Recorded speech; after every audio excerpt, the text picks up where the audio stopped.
Hello, my name is Megan Lefevre, and I am the Literacy Coordinator here at Ready for School, Ready for Life. Today, we're going to learn about reading and active reading, a little bit about the basics, Guilford, which one piece of it is reading and discussing stories. And I will give you a little background of Ready for School, Ready for Life, just to help frame the conversation, understand how you play a huge part into this change of system of care for families and children in our county. I will start off with showing you this little boy on this track.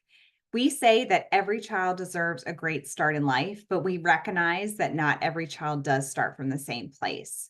So at Ready for School, Ready for Life, we are working to build a connected, innovative system of care for Guilford County's youngest children and their families. It is a collaborative effort, which means we have partners just like you all that are working hard in the county to make sure that families are connected to the services they need. We know that all of this work for success in life really starts before a child even arrives. So Ready Ready's work has started in the prenatal space, making sure that families are connected to services before that baby even arrives, making sure that healthy births happen, that the development stages and milestones are hit so that children do enter our buildings ready for kindergarten and ready to learn.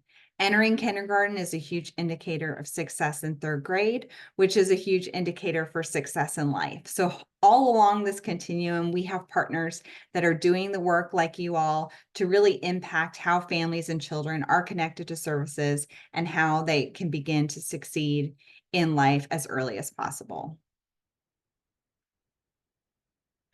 Here are some kindergarten readiness numbers that are from Guilford County Schools, and what they use is a DIBELS indicator. DIBELS is a test to show basic early literacy skills. It is one piece of the pie, but it is interesting to watch and see how this has changed over time.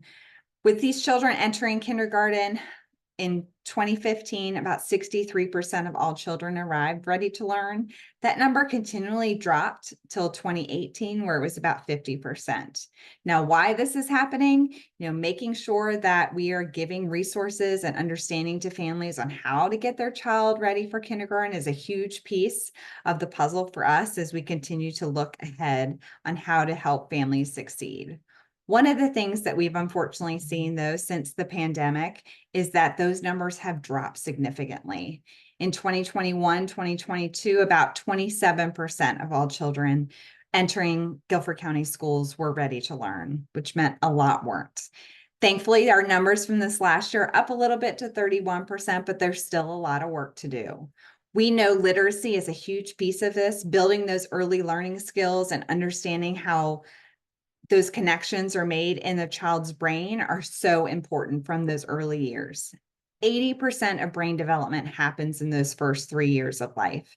So if you look at these cross sections of a brain at newborn, there are already connections that have been made to help that child know how to scream and cry and eat and move their arms and legs. And then at 1 month, they know a little bit more. Look at the difference at 9 months. That's when they're crawling, getting into things, starting to have communication. Their brains are making so many more connections per second. At 2 years, their brain is actually busier than an adult because at a 2-year-old, they are taking in so much more information. They are really trying to make those connections, build that vocabulary, build that language. And if a child doesn't use those connections, they do prune off, which is why that adult life brain is a little bit less busy as a 2-year-old's brain. But that just shows you how important this time is for a child's learning. Now, that doesn't mean that building and learning can't happen beyond that, but that just means and shows you how important those first few years of life are. Brains are built when there's time that is loving, that is stimulating, that really follows that child's interests, and that serve and return the back and forth conversations that adults can have with children in their lives. We know that there are a lot of different ways to do this. And what we have done with the basics and the basics principles is really drill that down to 5 very easy things that are all built in science, but how we can talk to caregivers about what they can do to really help support a child's development. And you all need to know these too, because as you interact with children on a day-to-day basis through your work with active reading and getting books into children's hands, you guys can do these things too. So maximize love and manage stress, creating those partnerships and bonds with families so that they know that you all are caring individuals that are there to help and support them. That helps a child, as soon as they feel that bond, that helps that child really take in any information that you're sharing. So creating that loving and supportive environment is so important to a child's learning.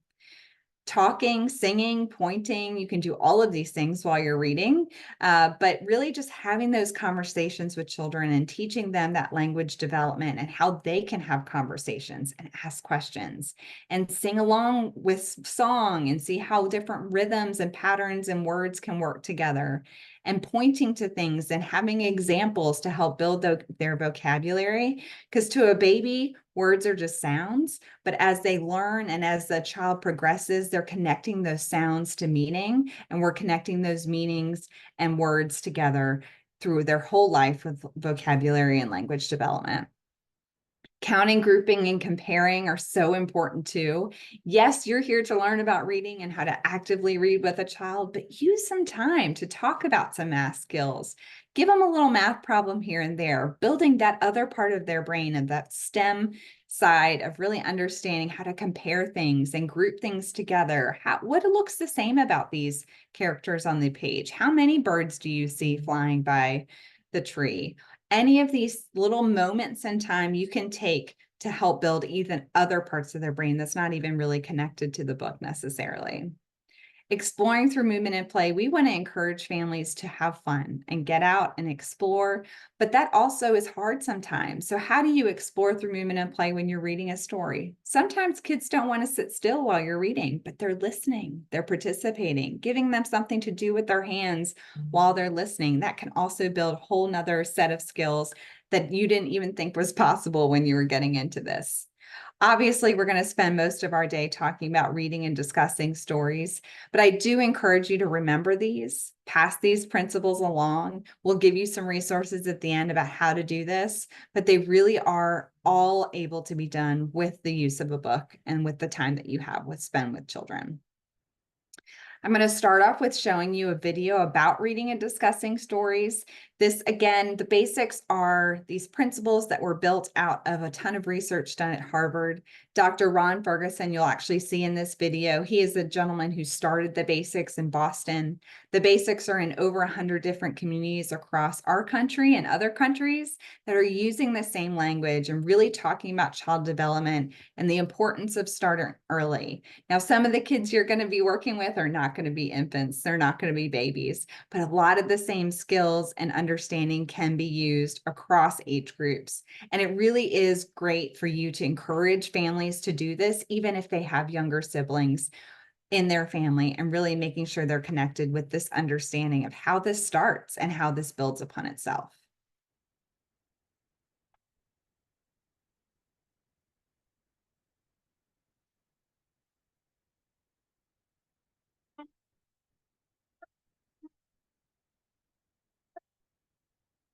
How do children learn to think? Llama, llama, red pajama, thump, thump, thump. Reading to your child is a way to expose your child to language from the very beginning. It's a way to develop warm, fuzzy, good feelings associated with books and learning. Llama, llama, stretch. Can you stretch? Llama, llama, bow. With infants, choose books that are simple, sturdy, and colorful. It's all about the pictures when it's with infants. Sometimes we'll just pick one up if it's playtime and we'll pick up a book and read it. He's really good at turning pages. So we don't always get through all the words. But it's more about pointing at the pictures and talking about them. I'm a giraffe, and I have actively involving your child in this way is more important than reading all the words on the page. It's the experience that matters. What are they doing?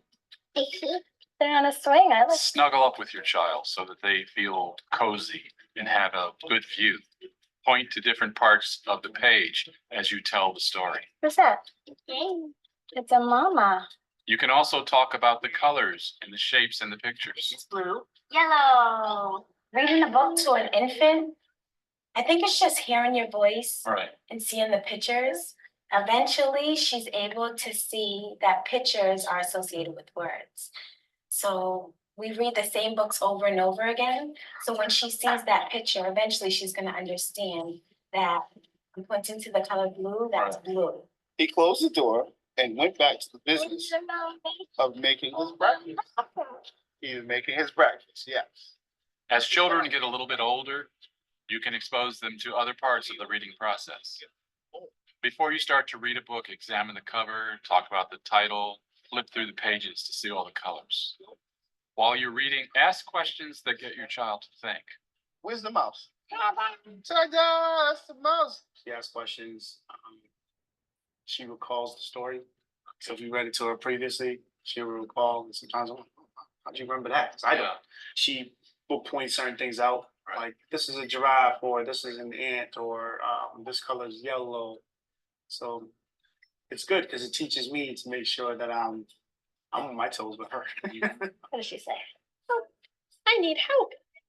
Point to the words, show them how reading works from left to right on the page. And there are spaces between the words. You can point to show them. When I think it's a new word for him, I'll say, can you say that? And kind of try to define it in terms of the words I know he already knows. Why can I be as big as a pig rolling in the mud, said Mouse. There's a mouse. Oh, you're right. You're pointing right to the mouse. As you read, stop once in a while to talk about what's happening in the story. Respond to your child's comments and questions. Build on your child's interest as they develop. So if they're interested in bugs or dinosaurs, butterflies, go to the library, get some books about those topics. No one ever came to Claire's house. She loves reading. The more fun reading is, the better. It's all about developing a lifelong love of learning. So make it fun.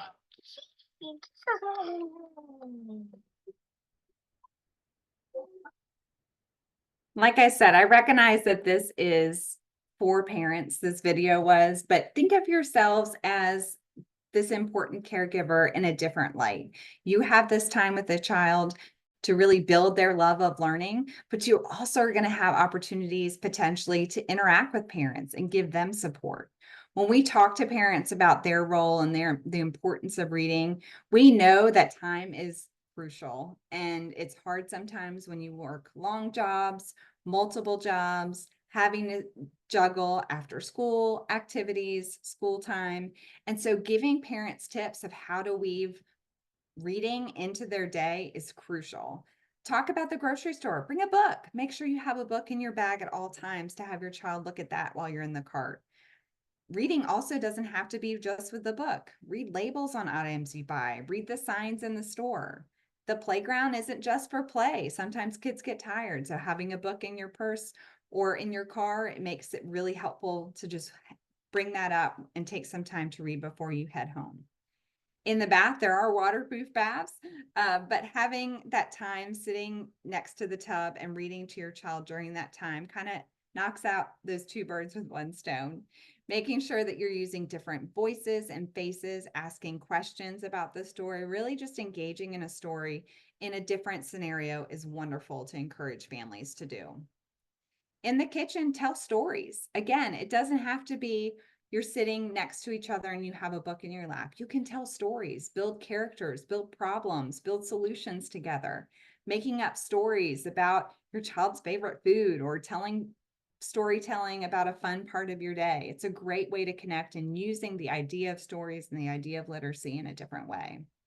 Bedtime is obviously a lot of people's go-to of that perfect time to cuddle and read and calm down from the day. Helping your child turn the pages, pick which stories they want to read, having them help you tell a story. All of these are great ideas. I encourage you to pause the video right now and talk about other ideas and other ways that you can really help think about this and your involvement with parents during your time together.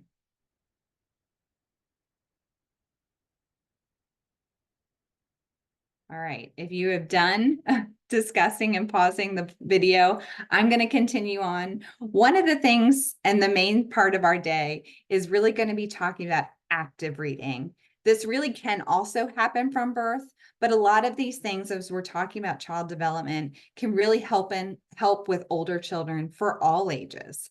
And so thinking about how to read a book actively, that goes to the ABCs. This video is going to tell you about those ABCs, and then we'll break down each one and have some time together to practice. So you care for a child, a son, daughter, maybe a sibling or a grandchild, maybe even an entire classroom of children. It's fun, rewarding, and oh my gosh, sometimes really overwhelming. It's hard to keep up with all the do's, don'ts, must-haves, and don't even get me started on all the opinions on the internet. We know reading is important to children's development. But what you might not know is the difference between reading to kids and reading with them. It's called active reading. And it works with children 6 months to 6th grade, and you can do it anywhere. Riding the bus, during snack time, or morning drop off, waiting for food to be delivered at a restaurant, before bedtime. It only takes 15 minutes to have an impact. Here's how it works. Just remember ABC. A, ask questions. The kind that start a conversation about the book. Questions that begin with words like what, how, who, and why. You can start before you even open the book by asking, look at the cover and title. What do you think the story will be about? Or once you're reading, say, tell me about what's happening on this page. What do you think will happen next? Open-ended questions engage kids in books and gets them talking and thinking about them. Next, the B of the ABCs of active reading. Build vocabulary. Learning new words will help kids become stronger readers. You can help children identify new words by asking what words mean. For example, you might ask, what's a beverage? And you can connect words with pictures by asking questions such as, who is drinking the beverage? And connect new words to those they already know by saying something like, a beverage is a type of drink, like the milk you have every morning. You can also act out the book by using facial expressions, sounds, or movements to show them what the words mean. For example, don't just say the word whisper. Actually whisper as you say it. Finally, the C of the ABCs of active reading. Connect to kids' worlds. Relate the book to things children already know to help them learn more about the world around them. For example, you might pick a moment in the story and say, tell me about your favorite things to do in the park. Or if you're reading a book about the weather, you might say, it's raining on this page. Do you remember when it was raining? What do you like to do when it's raining? Yes, jump in puddles. Can you see anyone jumping in puddles in this picture? That's it, the end. A, ask questions. B, build vocabulary. And C, connect to kids' worlds. Active reading for just 15 minutes, just 3 times a week, makes a huge difference in children's language development and reading ability. And when you make it a part of your day, it becomes a fun and rewarding habit that you and the children you care about enjoy and look forward to. For more examples, questions, and resources on active reading, visit readcharlotte.org. Read Charlotte is a partner of ours that we work really heavily together. We're part of the North Carolina Campaign for Grade Level Reading together, so we share a lot of resources. And I do encourage you to look on their website. They have a great campaign called Read Together, similar to our Read Bond Grow campaign here as well. And so definitely check them out and find some additional resources later on. What we're going to do today is go through the ABCs and give you all some time to practice and see how this comes together in real life and figuring out how to do this, because it does take practice. It's not necessarily something natural that we do as we read out loud. Now, we do it internally as great readers and experienced readers, but we don't always do this when we're reading with children. So the first one of the A, ask questions. We have to remember questions should start a conversation and be open-ended. That is the goal. We want conversations with children so they can think about the pages, think about the characters, think about what's happening, what will happen next. So using prompts like, tell me what you see, tell me what you think will happen, tell me what has happened so far. Figuring out the who, the what, the why of the things that are happening on the page. are so important because again, our goal is sparking conversations and modeling how to ask questions so that children eventually start asking questions themselves. Remember, questions shouldn't always be yes or no, because again, that limits the conversation. It shouldn't always be point to the elephant. Can you show me the bear on the page? But it really should, again, spark that conversation. Now, of course, these questions happen, but really think about how you're asking questions, because what we want is that increased child participation. We want them to improve their reading knowledge and how they think about books. And they don't know how to do this until we model for them. And so modeling asking questions help them understand how to do this internally on their own. Okay, our first time to stop the video again is, our second time to stop the video is coming up. But I want you to look at this picture and I want you to try. So this is a cover of a book called Bear Snores On. And I want you to look at this and write down a couple questions that you could maybe come up with. If you had this book and you were about to read this to a child, what could you ask about this first page? We haven't even gotten into the book. This is the cover. We're trying to figure out what are some questions that you could ask. Feel free to pause the video, write some ideas down, and discuss them with everybody in the room. Okay, now that you've tried, I hope you have asked some questions about what folks are noticing on this page. What is this bear doing? Why is he snoring? Why does he continue to sleep on? What do you think these animals are thinking? How many other animals do you see on the page? So many questions. I'm sure you came up with many more than those examples. But starting on the cover is so crucial. We want to start the conversation and observance of these children from the before you even open. People can make assumptions about books, predictions about books.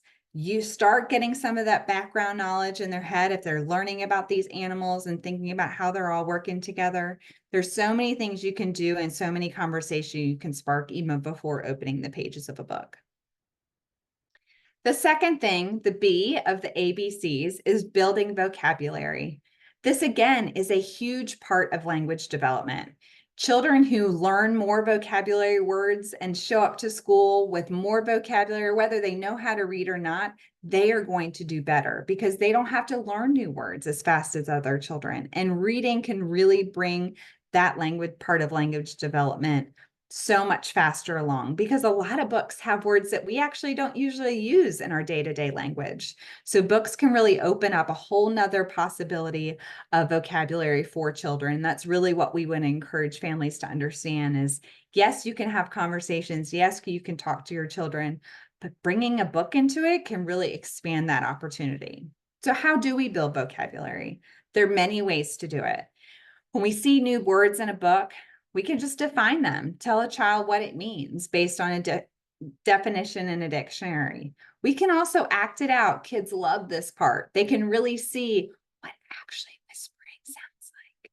Or if there's, say, she stormed out of the door, what does that look like? That looks like she is busting out of the door, running out of the door. You can act it out, but really finding ways to connect and show children what different things mean in different ways. Talking about rare words. The English language is so complicated. There are words that mean 5 different things. That might be an exaggeration, but I think really understanding pointing out words on a page that have many different connections, many different spellings, many different meanings, talking about how this is a word I've not really used before. I wonder what it means here and how it is used on this page. Describing words, using other words that children may know to help relate to new words that they may not know. And then sound effects are always a hit, along with act it out. But really finding vocabulary on page, and you have to practice this. You have to look and say, okay, this is a book that I'm going to read today with this child. Let me look through it and think ahead of time. What are some words I really want to pull out and give examples for? And they might be words that the kid actually already knows, but really finding ways to be prepared with the book that you're reading and previewing it so you know where these spots of vocabulary development can really happening. So just like a teacher going through, putting little sticky notes in a page, trying to figure out, okay, for this book, You know, what can we do and work on to really build that vocabulary and that opportunity? And again, things might pop up that you thought, oh, I didn't know that they would know this, or I thought they might know this word already. And so as long as we engage in conversations with children, ask them those questions, then some of this vocabulary development piece will come out as well. The reason behind the why we talked about a little bit, but we really want to establish that strong word knowledge. That does set the stage for later reading skills. If children get to school and they know a lot of words and they've heard a lot of words, there's a ton of research that really shows the more words a child hears before entering those doors of kindergarten, the more that they'll succeed with their reading, because that's not something they have to learn.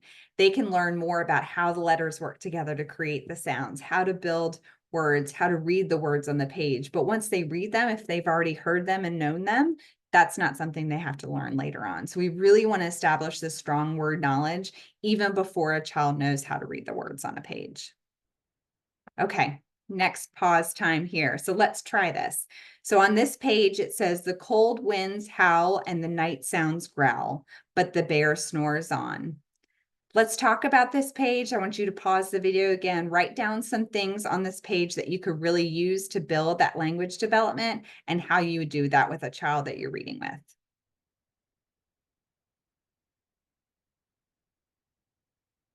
Okay, hopefully you paused the video, wrote down some ideas, talked about them.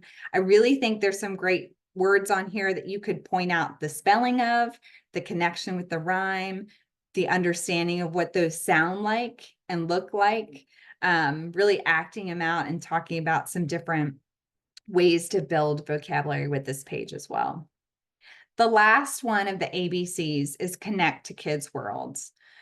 Kids understand things and learn things and hold on to things when it is connected to themselves. Remember when we did this? Tell me about if you've ever done something like this before. Would you like to do something like this? What if we did this? You know, there are a lot of different ways to connect to the world, but the way that kids connect is they connect to themselves, especially if they see children like themselves in the books, if they connect to things that they've experienced before. They can also connect to other books. Remember when we read this one book and it had a character who did something similar? What happened then? What do you think that means for what's going to happen in this book?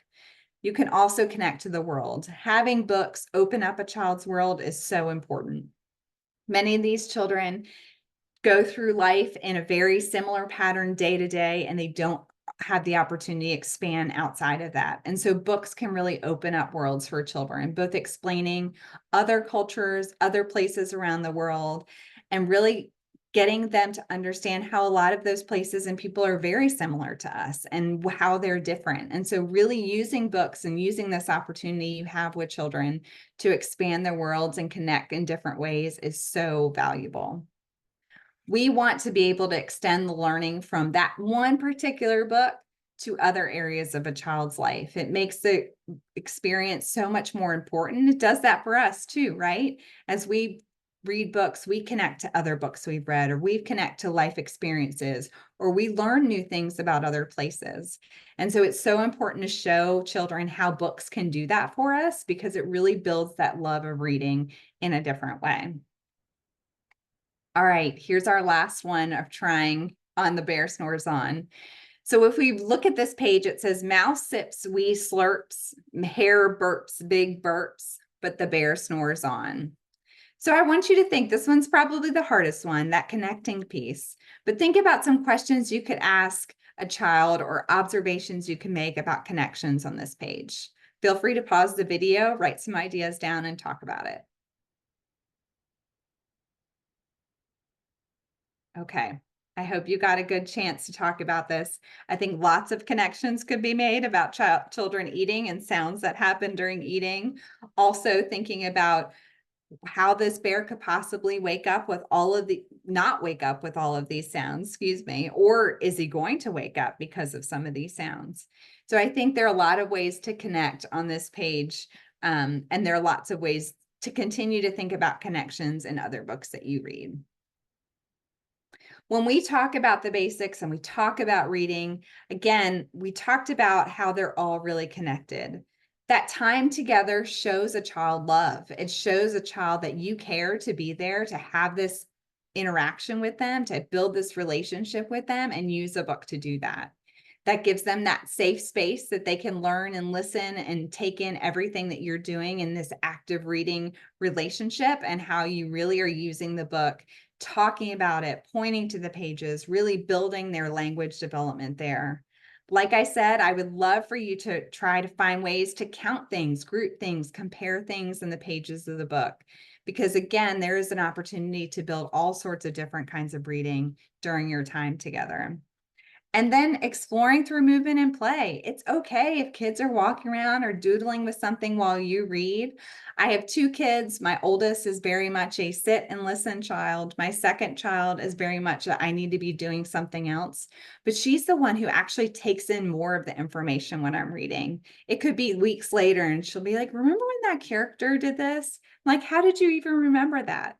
But sometimes children need to be active also while they're taking in information. So be okay with that. Find ways to foster that and just learn about the children that you're working with so that you know what they really need to have the best learning environment when you have the time with them. And then, like I said, reading and discussing stories, which we're talking about today as a whole, but that does open a whole new world of learning for a child. And so using that and being proud of yourself for giving this time and this opportunity to children, it is so important. When I talk about children of Guilford County, they're all my kids. I have 2 at home, but I feel like all of these kids deserve the love and the attention and the work that's going in to really change the system of care for families. And you all are part of that. Becoming an active reading tutor and working with children is so important because it shows them all of these pieces on the screen, but really shows them that they can be lifelong learners and readers as well. A lot of times when we think about book choice and how am I going to pick which books I'm going to use and what is important, I'd like to leave you with these ideas. So choosing good books that are easy to relate to is so important. We want children to be able to see themselves in books. So finding good, diverse books that reflect the kind of world that we live in is really important. Opting for books that teach kids important things. Nonfiction is so powerful, and it's not always something that children necessarily gravitate towards, but finding ways to weave that in and having, topics that you want to really dig into with a child. Or for a fiction book, it can be life lessons and morals and things that they can learn from the characters as well. Understanding that books may not be your personal pick. We all have different genres that we really like, and we think, I don't know if I'll really like this one, but following the child's lead is really important. And knowing that there are so many different kinds of kids' books and exposing children to all the different kinds. Looking for kids' books with strong illustrations when kids are learning to read, or if they've already learned how to read, those strong illustrations that really grab a child in and that can help explain some tough vocabulary that might happen on a page are so important. But choosing books that are fun to read aloud is really important too. We want books that are great and entertaining for us. That makes us more to enjoy them more. So look for different types of books that are really fun and share ideas of ones, oh, I read this one with this kid, this one was really great, and finding ways to kind of build that library of like, these are the best read alouds that kids really react to. But good books also can simply be the books a child desires. So following that child's lead again can sometimes be the best way to really engage them, engage the conversation, and help them learn. Part of what we've talked about too is connecting families to resources. So I believe every time we interact with a family, figuring out a way to get them connected to something else is so important. So in Guilford County, we still have Dolly Parton Imagination Library. So any child 0 to 5 can get a free book in the mail every month. Make sure families are using this. It is so easy to sign up. They put in their address, they put in their child's birth date, and then those books start coming a few weeks later. It is really important that we use this resource to really help build children's libraries. We have the public libraries, and they have so many amazing resources available to families. And so making sure families are connected to know where is your closest library? Do you have a library card? This is how you get them. Because again, if you all are the knowledge keepers and get time to interact with families at different points, whether that's through this program or other times of life, making sure that families understand what resources are available can help so much. Backpack Beginnings is a great resource for families with children 0 to 18. They can go once a month, I believe. Sometimes they change it, but I believe it's mostly once a month to get resources they need. And a lot of these are they have hygiene items, food, but they have books. They have books. So if families go and are connected to Backpack Beginnings, they can get books there as well. I know you all have this great bookmobile that's coming out. High Point also has one. If you ever encounter families that live in the High Point area, make sure that they know that the library there also has a bookmobile going out into some of the different communities to connect with families there. And obviously, I'm here with the basics, Guilford, and making sure families are connected to that language and understanding of that communication. That is our main website. We also have an extra support for families. So if you run into families with kids 0 to 5, they can sign up for weekly text messages. They're called Basics Insights. On Mondays, they get a message about developmentally what's happening with their child that week. On Wednesdays, an activity idea to do with them. And now Fridays, we're able to send special Guilford County messages all about reading. And so that really connects families to other resources about reading, making sure that they understand there is a local reading campaign called Read, Bond, Grow that's slowly rolling out. But families can sign up on our website for the insights on our resources page. So that's probably the easiest way to connect them to that. But this is my contact information. I encourage you all, if you have more time today in this training, to have some books, create some more opportunity for learning and practicing your ABCs, making sure that you're prepared on how to talk about books, ways to talk about books, and try it out with one another. That's really how we get better at this.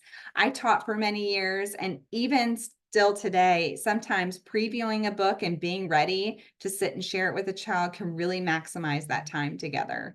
So I encourage you to do that again, maybe with a book at your table, but I really just thank you for letting me come here today virtually and giving you this information. And I am here for any follow-up needs. That is my email. That is my phone number.